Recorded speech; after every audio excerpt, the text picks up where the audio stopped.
Hey there, are you a job seeker that's applying to a lot of positions online but are not getting many responses? Well, you're going to want to pay attention to this one.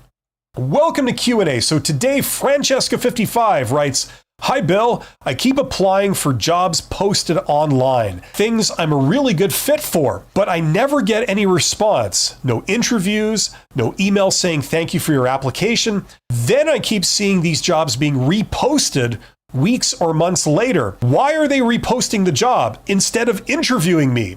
I'm a match." Excellent question, Francesca55. Let's see if I can help you out with this. Likely, a lot of the job postings you're applying to are ghost jobs. So in this video, we're going to talk about ghost jobs, what they are, why they exist, and what you can do about it.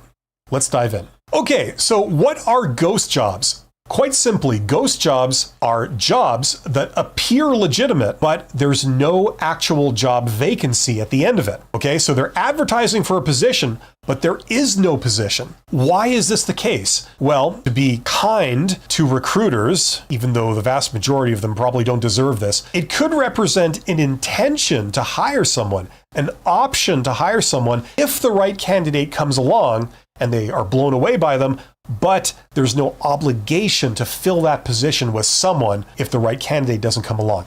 That can be the legitimate source of this, but that's usually not what we see. Let's get into this and why they exist. Let me put it this way. Ghost jobs have been around for a very long time. They've been around at least as long as people have been applying for jobs on the internet, which is over 20 years. Now, 20 years ago, the reason why we had ghost jobs usually was because recruiters were either lazy or overworked.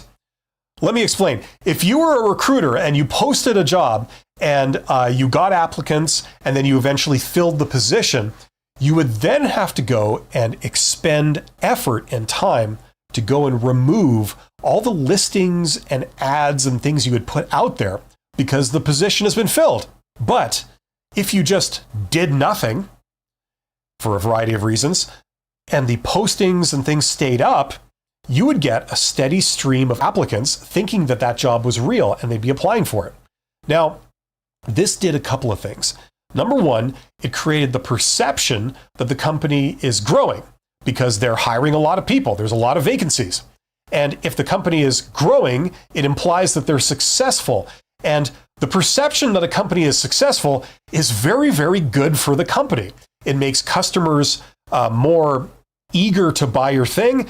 It makes partners more likely to want to work with you. It makes investors find you more attractive. So the perception of being successful is definitely something that companies want to foster. Another reason why ghost jobs became a thing was because when you had all those candidates applying for the position after it had been filled, that's giving you insights into the labor market.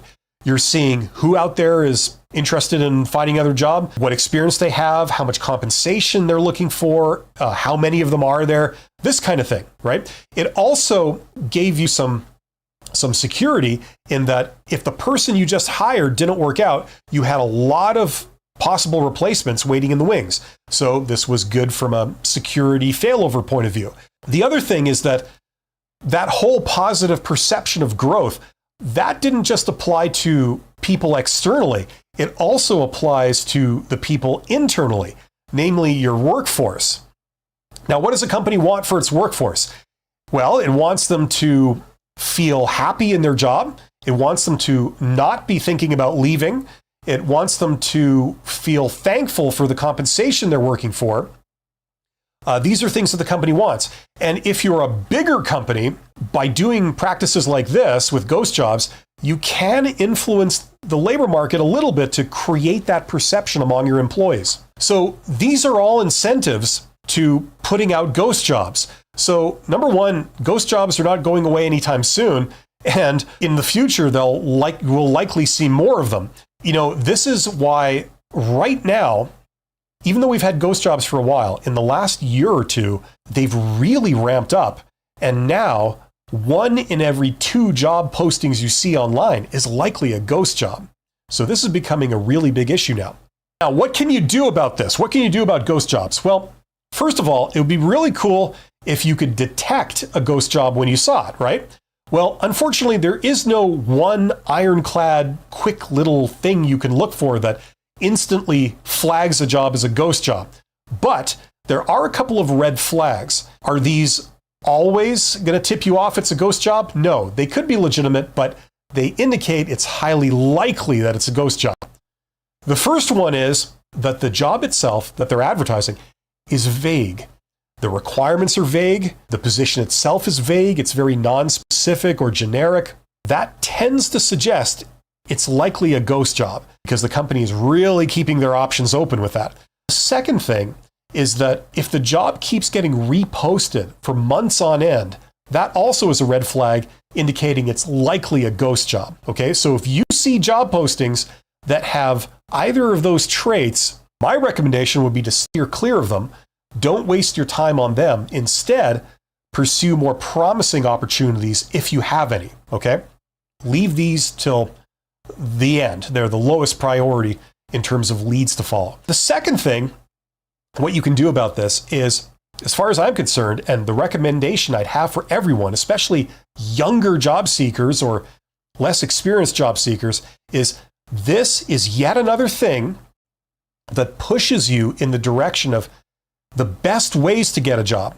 And the best ways to get a job do not involve answering internet job ads. You might be surprised.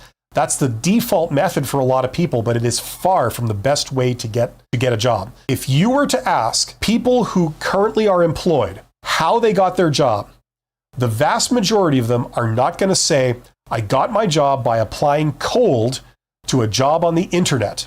Instead, they're going to say, the way I got this current job was through some form of networking. That can mean a lot of things. Either someone put in a good word for them, or they knew someone at this company, maybe a former coworker, something like that, or they reached out to that employer either by talking to a manager or somebody higher up, or at an event of some kind.